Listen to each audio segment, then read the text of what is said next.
This week on World Stories. The rhino wars in South Africa. Standing up to Turkey's President Erdogan. But first, to the USA. Opponents of President-elect Donald Trump are still getting used to the idea of his moving into the White House. And out west in San Francisco, some are even considering independence. Fight back! Fight back! Fight back!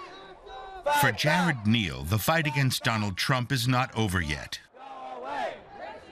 Donald Trump has got to go, hey, hey! Oh, ho! Donald Trump has got to go, hey, hey! In San Francisco's Castro district, more than 1,000 people have turned out to protest against the future president. They're from the LGBTQ community, Black Americans, and Latinos, all minorities that Trump attacked during his election campaign. You should be ashamed of yourself. You're destroying families and lives. You should be so ashamed. And I hope you're happy with what you've accomplished. The 34-year-old spent 6 weeks working as a volunteer for Hillary Clinton's Democratic campaign in Nevada. During that time, he actually lost his normal-paying job, making Trump's victory all the more frustrating. Jared considers Donald Trump's claim to want to unify Americans a bad joke. He and fellow activist Vicky Rega said the country is divided and there's widespread mistrust. We talked to a lot of people that were the first time voting. They were 18, 19, 20 years old, and they were Latino. And they're the first one in their family that's, legally allowed to vote. The rest of their family, they were afraid that they were going to get deported. And it took a lot just to get them to answer the door because they were afraid that they would be, deported then. Tensions were really high. They keep asking themselves if it's even possible to work with Trump's Republicans. Yeah, if they cut out all this crazy stuff, it's my understanding that David Duke and the Ku Klux Klan thought that the Trump presidency was the finest day of their lives. That's not the Republican Party I grew up with. In San Francisco and many other parts of the country, left-leaning and liberal voters are hoping that the American system of checks and balances will prevent the worst from happening. And some are considering radical change, like the so-called Cal exit. It's a playoff from Brexit. It's basically showing that California, we've had enough. If the rest of the country wants to be so bigoted and so racist and sexist, we don't want to be a part of it anymore. We can be self-sufficient without them. Donald Trump doesn't take office until January of next year. His critics want to start applying pressure now in the hope that many of his threats don't become U.S. policy.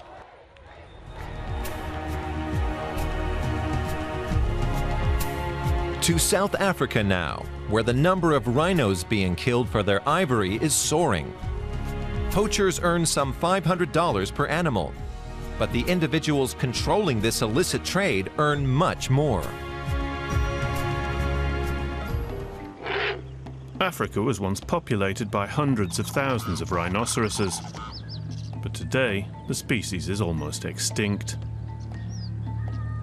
Africa's national parks have had to ramp up security because increasingly poachers are heavily armed.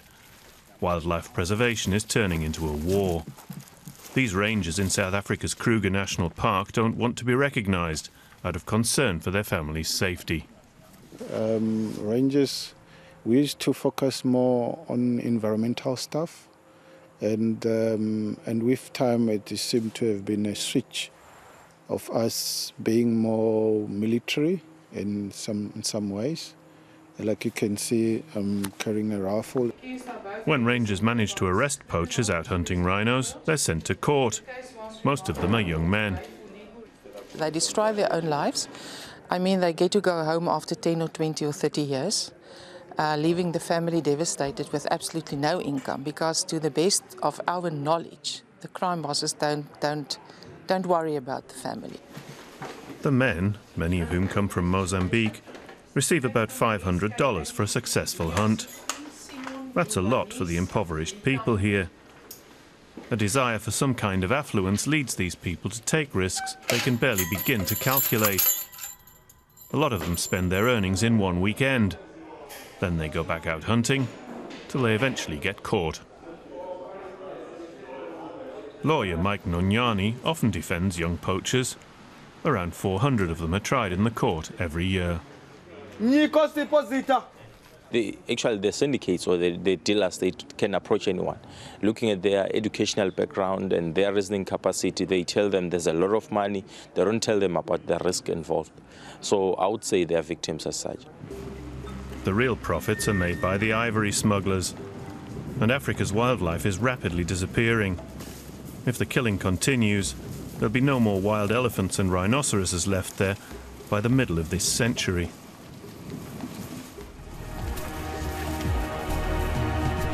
There's a purge taking place in Turkey's public institutions, and anyone opposing the harsh line taken by President Recep Tayyip Erdogan is likely to suffer. But there is opposition. For example, at the Istanbul Book Fair. We have this report. These scenes are sure to irritate the Turkish government. Protesters walk through the book fair in Istanbul. They demand freedom for journalists and criticize the government for jailing writers as terrorists. Visitors at the fair applaud their demonstration. Aslı Erdoğan is a journalist who has been imprisoned for months without charge, but accused of inciting terrorism. She is one of some 150 authors who have been arrested since the failed coup in July.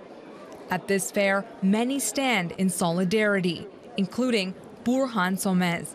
A human rights lawyer and writer, he has been imprisoned several times. If you say Turkey is so different, I would say Turkey always been like this since I was born.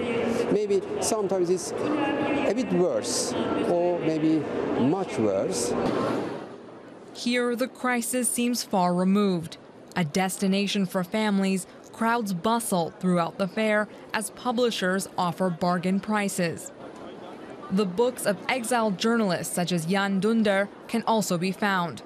Though it doesn't look like it, to sell such books in Turkey is risky.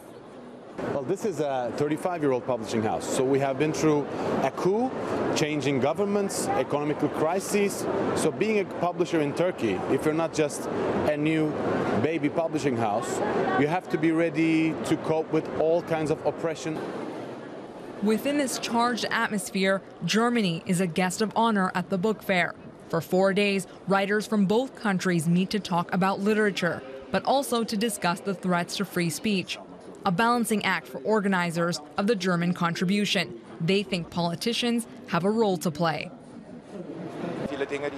Many things have happened now because people have been watching and not acting. Now it seems the government can do anything. There is no real resistance. Of course, we must also make it clear with the federal government and the EU Commission that a policy of standing by and doing nothing in such situations is wrong. Zeynep Oral has been a journalist for more than 40 years and now works for the opposition newspaper Cumhuriyet. She's disappointed with the West and hurt that young people are leaving the country. But she is not giving up. After a certain age, you are not afraid. If you know that you are innocent, you are not afraid. If you are conscious of what you're doing, you have to go on doing it. There are courageous journalists like her who need support in the fight for freedom of expression. Our last report takes us to India and the capital Delhi. One of the world's largest cities, it's regularly visited by suffocating smog during autumn and winter months. And this year is no exception. Going outside can be dangerous these days. A poisonous cloud of dust has settled over the 20 million inhabitants of the metropolis. Many fear that in the coming weeks, the smog will be the worst it's ever been. Some are getting asthma attacks, some are getting heart attacks right now. This is sickening. Yeah, in Delhi it's a lot of pollution because of day by day cars are increasing. These volunteers hope they can make a difference. They're working with an NGO to visit Delhi schools and teach children how to protect themselves from acute smog. Half of the capital's children already suffer from breathing problems. Children are also learning what's making the air so poisonous and what they can do about it. Yeah, air pollution for me, it was like terrible since last few days, because I, being an allergic person, was feeling like congestion, and I was feeling burnt in my eyes. We spread awareness about to the people that we should not pollute the air, as it's affecting us only. We cannot go out. When we move out, it is becoming a problem. Too many cars, burning garbage, and large construction sites. Many factors contribute to the smog. Clear action is necessary, but government bodies, they're literally, they're not waking up completely. So because this is an emergency, they have to take some harsh steps also. So they should be, coming up very fast. Otherwise, it'll be too late. Those who can afford it are getting ready for the smog season. Masks and air filters have become hot items. I'm on bike always, and I'm already like coughing, so much I can feel the congestion here. So I think it's better to have one. That string goes around the ears, and I wear turban, so that's not possible, Yeah, I'm a little worried because they're quite warm looking, like it's like in this weather.